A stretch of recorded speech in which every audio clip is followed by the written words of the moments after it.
หน้า635เริ่มตั้งแต่หน้า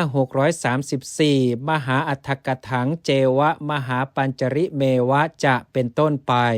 ข้าพเจ้าเมื่ออยู่ที่ปราสาทอันห้อมล้อมด้วยกำแพงทองสะพรั่งด้วยต้นไม้มีร่มเงาอันเย็นมีสระน้ำพร้อมอยู่เป็นที่รื่นรมใจ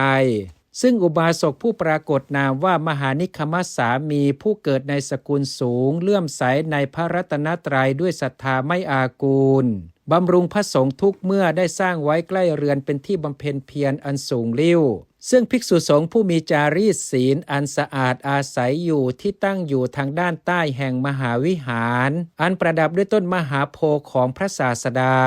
ซึ่งประดิษฐานอยู่บนภูมิภาคในอุทยานมีนามว่ามหาเมฆวันวงเล็บข้าพเจ้าได้ฟังอรรถกถาซึ่งพระเถระในเกาะสิงหนได้รจนาไว้ทั้ง3คัมภีร์เหล่านี้คือ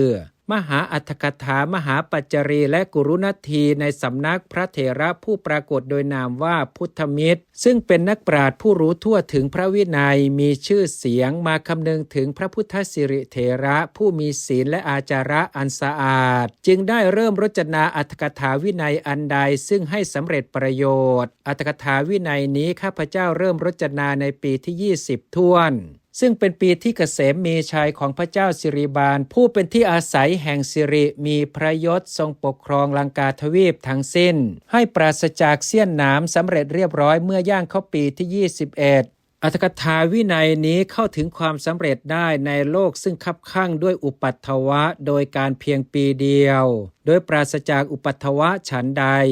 ความริเริ่มทั้งปวงที่อิงอาศัยธรรมห่างอุปัฏฐวะของสัตว์โลกทั้งปวงจงพลันสำเร็จฉันนั้นเถิดอันหนึ่งบุญใดซึ่งข้าพเจ้าผู้มีความนับถือพระสัทธรรมมากรจนาอัตถกถานี้เพื่อให้พระธรรมตั้งอยู่ยั่งยืนได้สร้างสมแล้วด้วยอานุภาพแห่งบุญทั้งมวลนั้นขอสัตว์ทั้งปวงจงเป็นผู้เสวยรสแห่งพระสัทธรรมของพระธรรมราชาเถิดขอพระสัทธรรมจงตั้งอยู่ตลอดกาลนานเถิดขอฝนจงตกตามฤดูกาลยังประชาให้ชุ่มชื่นตลอดกาลละนานเถิดขอพระราชาจงปกครองแผ่นดินโดยธรรมเถิดฉะนี้แล